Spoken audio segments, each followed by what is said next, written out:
Good day. I'm Winston Churchill. There has been much talk of my life and legacy, and I would be remiss if I were not to volunteer my own, let's say, commiserations. Because after a half a century in the grave, it's occurred to me that I may not be the hero I perceive me to be. I recently endured The Darkest Hour, a film starring a young man, tiny man, named Gary Oldman. You may know him as Sid Vicious, where he was wearing a funny shirt that had a hammer and a sickle on it instead of a Nazi swastika, which I found confusing. I mean, it was the communists, it was the Russians that helped us in World War II destroy the Jerrys. And at any rate, very talented boy. But I watched that, and I took in a film that displays unmitigated fortitude, entitled Dunkirk, named, of course, after the coastal city where our boys saved our boys. Incredible, really. But as I observed these two films, I went back over my life, my mother's life, my father's life, and I considered the possibility that I may have allowed my own hubris to jeopardize the lives of millions of men, you know. Because when one has time to pontificate in the grave, which is difficult to convey to those of them still living, but you're allowed more layers, if you will. And within these layers, I researched my life, and I saw many more foibles than I had originally discovered through the first draft. And one thing I thought when I saw Dunkirk, not just the film, obviously, but reliving it every day, it does seem a somewhat grandiose victory, does it not? To a young man, and I do consider myself young at the time, to a young man it was more of the same. It was standing up to the enemy. England being England. And it was that way for many years, to the day I died, I believed that. Now I look back and I think, did Hitler let us win? Were we allowed to escape because he didn't want a war? What a horrific thought. For if that was true, we could have saved millions of lives. What if Adolf Hitler didn't want to conquer Europe at all and just wanted a small piece of Poland? What if it was my anger and my rage, my inability to negotiate that caused World War II, and caused the numbers, and caused the suffering, and caused the Holocaust? How's that for a thought? So, one must examine oneself in these scenarios and say, well, who is this man? Who is the man? Who am I? And, of course, World War II was, a classic example, the easy example. We shall go on to the end. We shall fight in France. We shall fight on the seas and oceans. We shall fight with growing confidence and growing strength. Whatever the cost may be, we shall fight on the beaches. We shall fight on the landing. You remember it all. That's all fresh and simple. And I appreciate, in a world of Western self-hatred, in a world of this, not just ethno-masochism, but cultural masochism, where we tend to avoid self-praise. We tend to avoid our victories. We blame ourselves for any other suffering that we may have endured. And I guess that's what I'm doing now, while I go back over my life and analyze his potential mistakes. But I would be remiss if I did not praise this recent trend in the interest in my life in Dunkirk and The Darkest Hour. But it does garner a deeper look. And to that I go back to the beginning of my life as a young man. I was born an aristocrat. I was born a statesman. I was born a leader. My father was a great man. I actually come from a long line of great men and warriors who had fought to expand Great Britain's powers across the world. And when I was born, there was a bit of a lull in our victories in that we would become somewhat sedentary. And I desperately wanted to have a similar legacy, a similar victory. And I think that is what affected me as a young man. And I bring that up because that relates to World War II. I was a difficult boy in school, and I was often confrontational. I was also unloved as a young man, I think. I took to my books as a way to escape. And I think I became a writer just out of practice, truly, the spoken word. At any rate, the reason that I've chosen to focus, the reason I've chosen to do this podcast is to focus on not World War II, not my childhood, but on the Boer War. This happened many years before World War II. I was a young man, in my early 20s. This is 1900. I was a war correspondent who was sent there, had a bidding war with many papers. The Times was one of the most interesting and lucrative. And I went over there, unfortunately, not as a soldier, but as a war correspondent.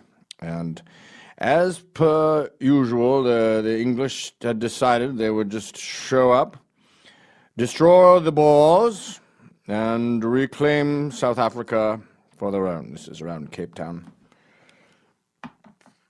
And it would be a matter of a formality, a matter of paperwork. We were the greatest empire that had ever been seen. So we went there as a call of duty, as a matter of fact, and without real consideration of consequences. And, you know, it was in many ways similar to the American Revolution. You'd think that we would have learned our lesson from 1776, where, you know, the traditional warfare is a formidable force when everyone plays by the same rules. Unfortunately, the Boers, they had their own plans. These were men with nothing. We traveled in packs. We had cooks and kitchens and even a gym we would bring for exercise. Massive. It was a portable village. Whereas the Boers we were up against, Botha and his boys, were farmers. They were dirty scrubbers. My father was very harsh to the Boers, saw them as subhumans, but he was very harsh of everyone. I believe he once said that women are derived from apes and men come from God. And that made me quite unpopular in South Africa with the Boers when they discovered who I was, but I digress. So when we arrived there, we immediately discovered that destroying the Boers was physically quite painful. They destroyed it. You see, the thing about the Boer was he was his own race in many ways, his own ethnicity, a strange combination of Dutch and Scots and British and Irish. And they had been planning this for some time. They'd been fighting the Zulus for many years in brutal, savage wars. I had no idea that Botha had actually fought with the Zulus on their side. And he spoke, I don't know, Swahili, And much like the American myth is that they came in here and they came to America and obliterated the Indians, they actually worked with the Indians in many cases, and that was the case with the South Africans, at least at the beginning. So these men knew the land, they knew the locals, they knew the language, and they knew how to survive in the intense heat. The nights were cold in South Africa, the days stiflingly hot. I believe you used Fahrenheit, 110, 120 degrees. And the other thing unique about the Boers was they had focused their attention on military weapons. They had been going back and forth Germany for many years and buying the latest guns, the latest machine guns, artillery. So though we were the most equipped army in the world, these were the most equipped mercenaries in the world. And as they hid behind mudslides and rocks and trees in the darkness, set up fake cannons out of tree stumps so we couldn't even see where the anger was coming from, we met incredible pain and suffering, incredible loss. Hundreds of men I saw before my very eyes. And I was captured. It was an armored train we were taking. An armored train sounds safe to the common vernacular, but it is a box, an iron box, that was attacked to the degree where we tried to escape. Into gunfire, because the bullets were coming through the actual walls. I escaped within an inch of my life. I was armed at the time, and I was sent to a POW camp. I don't know if you've ever been subjected to any kind of limitations with your immediate freedom, whether you're in a wood box or a home under house arrest, but it is something that strips a man to his core. To be unable to leave is deeply and utterly humiliating, and that is why I have always fought tooth and nail for individual liberty among men, because I understand it to be that is closest to the Lord. I'm not a particularly religious man, but I do believe the most natural state is the most free state. And to suffer the indignity of arrest was acutely painful. I keep bringing up that word, pain, but I believe that it is what has driven my career my entire life, and it is why I have been conjoined to war and inexorably linked to massacre my entire life. I believe that pain and I have been allies, and though I never got to marry the love of my life, I do believe that I endured a matrimony with suffering that got to the point where I thoroughly enjoyed pain. I recall the King of England asking me how I can be drunk or drink a bottle of champagne at lunch and start in the morning with sherry and brandies. And I said to him, it takes practice. But what I think I enjoyed more than the booze was the hangover, the pain the next day. I think I'm was built to atone. At any rate, the POW camp was an existence I could not bear. I wrote Mother. I tried to. I pleaded with the authorities to understand that I was a war correspondent. Of course, I was lying. I was heavily armed, and I was not an innocent man by any means. But all's fair in love and war, correct? So I escaped. That's correct. I climbed a fence, quite simply, ran, and there was so much serendipity on this escape, so many uncanny strokes of sheer luck that it makes one wonder if the big guy upstairs does sweat the small stuff. You understand? I mean, first of all, We had tried to scale this fence many times in the past. It was rarely left alone.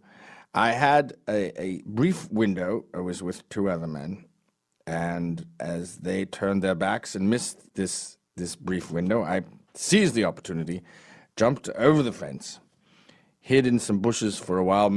I was instantly in someone's backyard when I climbed over the fence. And you have to understand, this is during a time of war, extreme animosity against the English. And to see me would be instant death. And it would be a feather in their cap, because I was a well-known statesman. I was Winston Churchill. I was somewhat of a celebrity. I'd already run for office. And it was quite conceivable that being killed would not only be an imminent inevitability, but also a massive victory for the Boers, at a time when they needed it. I hid in the bushes, intense crippling fear. Dogs came by, people came by with cigars, all of it within inches of my nose.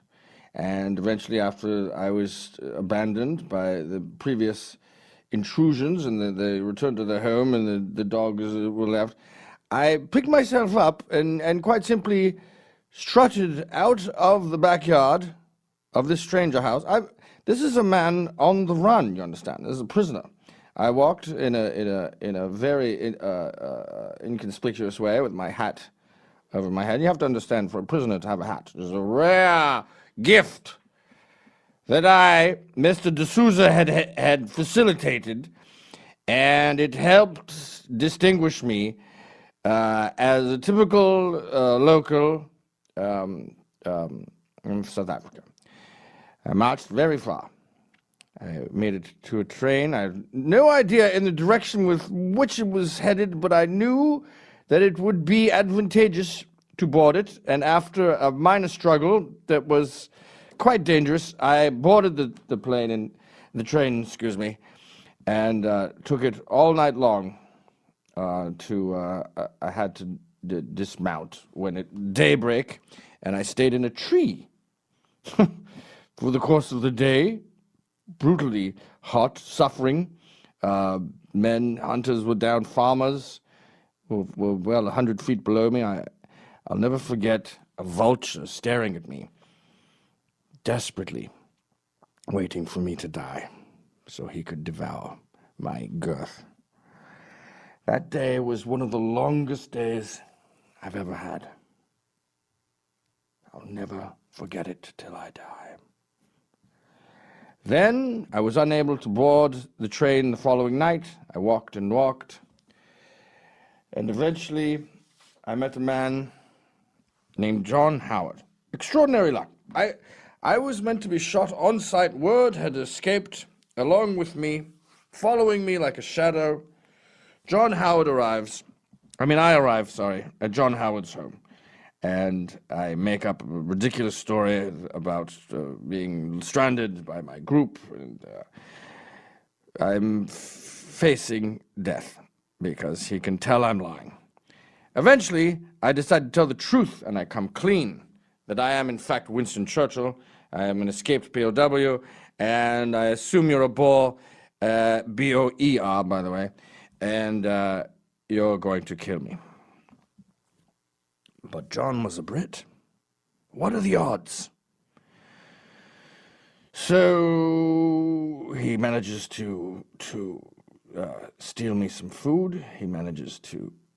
He is running a mine at the time, one of the few qualified men. The Boers are not known for their sophistication and their understanding of engineering. Unfortunately, the English are. So despite being essentially Japanese in America in 1942, he is left to run the mine, or at least keep it safe.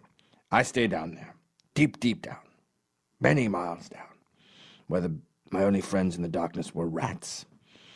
And they would pick away at my newspaper and my cigars and anything that was remotely perishable. But besides that, we were good friends. I stayed down there for many days until John hatched a plan that I had absolutely nothing to do with. And again, what luck? Is this serendipity or is it divine intervention? That's what one asks oneself. And so John procured a local wool manufacturer named Charles Burnham. Mr. Burnham facilitated a train car wherein he built a tiny stowaway sleeping area where I would sit amongst these large crates of wool on a train car. And for 16 hours, I would go to the border, Portuguese Africa, which was an ally of England, no fan of the Boers. And there I would be safe. I did, and it worked. Again, against all odds. How unfathomably tiny are the chances that I would survive that? Shocking. Again with Dunkirk. Shocking odds. And as time goes on, you look back and you say, why did these shocking coincidences happen in my wake?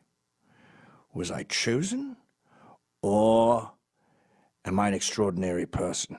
Is this just bravery? At any rate,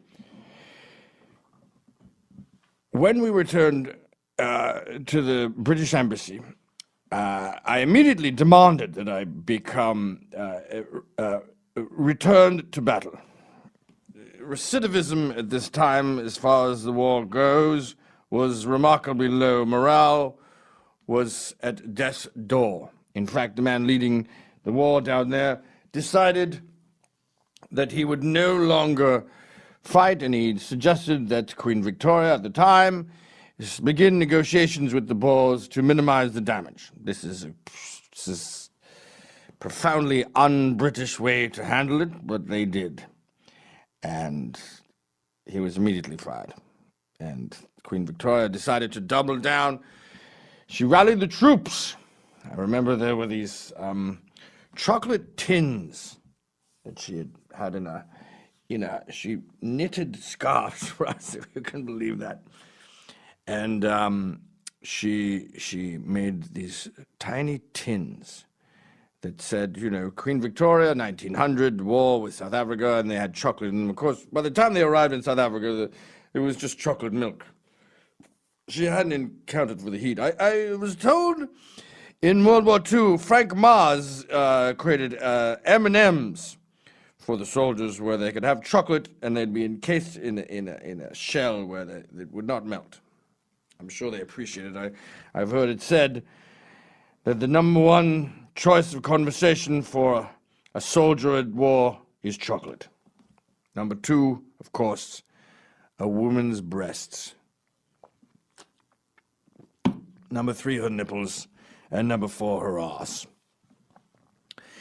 At any rate, a second wave of patriotism overtook England at the time. This is now 1901, 1900, and we won the war in South Africa.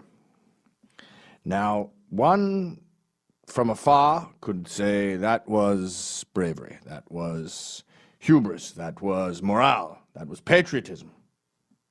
Maybe. Maybe that was what Dunkirk was. Maybe our determination to conquer the enemy is what leads to victory. Or, and this is the possibility I'm facing as a dead man, or what we've discovered is that war is merely a test to see who can be more cruel. Because in the case of South Africa, what did we do? Did we fight with more nobility? Did we fight stronger? Were we more tactful during our battles? Were we more honorable? No, in fact, it was the opposite. It was much like the American Civil War, burning the farmlands. And that's what we did. We burnt the farms of these soldiers. 20,000 Boer women and children left homeless. We put them in POW camps, not unlike the POW camps of World War II.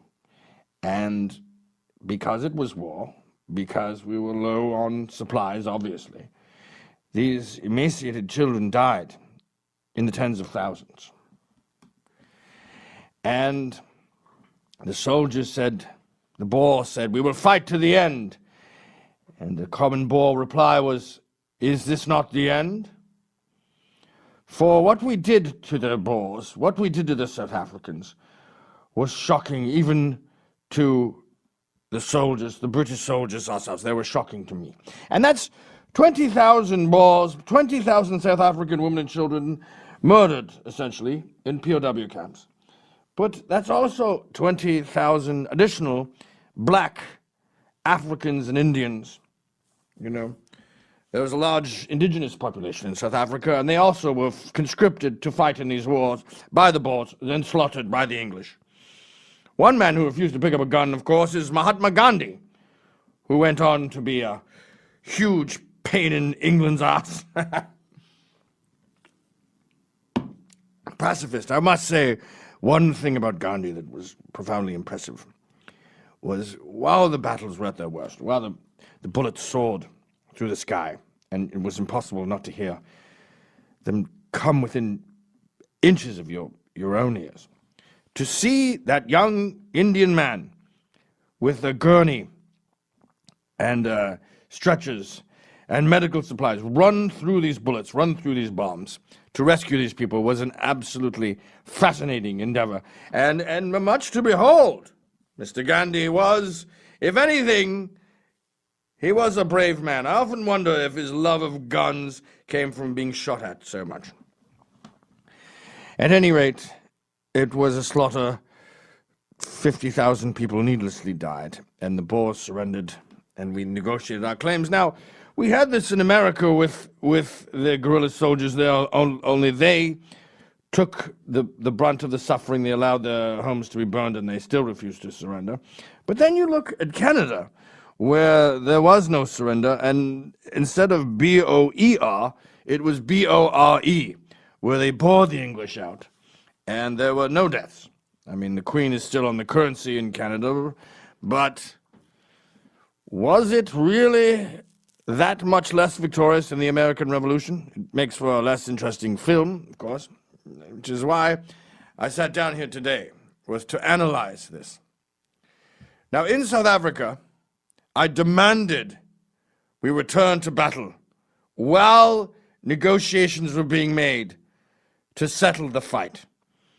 And 20,000 women and children died. 20,000 Boers, 20,000 African Aboriginals, 50,000 innocent people died. Because England refused to negotiate. Was that advantageous? Was that a victory? Was the Boer War victorious for England? Is that what victory means? One killed more women and children than the other? That's how we define victory in this day? Who can be more savage? Is this the mark of a victorious empire? The one who kills the most children? We had similar offers for negotiations from Germany, from Mussolini in World War II, and we refused. And of course, history is written by the victors, and the victors claim that it was their patriotism, their bravery, and their determination to win that brought them to the forefront, that brought them the gold medal in war. That's the accepted narrative. But looking back, I have my doubts. One of the most chilling possibilities is that I was just determined to prove myself to my father and to my beautiful mother, Jenny, that I was not a pampered sophisticant, but I was a warrior, just like John Churchill, just like all my ancestors. I had not let down the cause.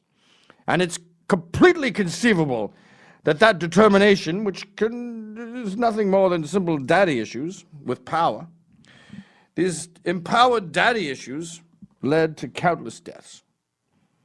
So, while I'm admonished and treated as a hero while people garner awards for repeating my speeches, while films are made and books are written of my incredible exploits, it's entirely possible that the entire thing is false. And I am a reckless egomaniac who has driven millions of people to deaths, needless deaths, in the name of irrelevant, ethereal concepts like the Union Jack. It's not something that I'm particularly proud of, and I don't think that mainstream Americans are in desperate need of some more self-flagellation, so this is perhaps not the best time to be considering this. But it's something that I'm forced to ponder here in this strange, what is it called again? Libido? This strange holding pattern. Sorry. It's around this time of night I begin mumbling, and my train of thought isn't as great as it was. Luckily, I'm dead now, so when I go off on a tangent, no one dies.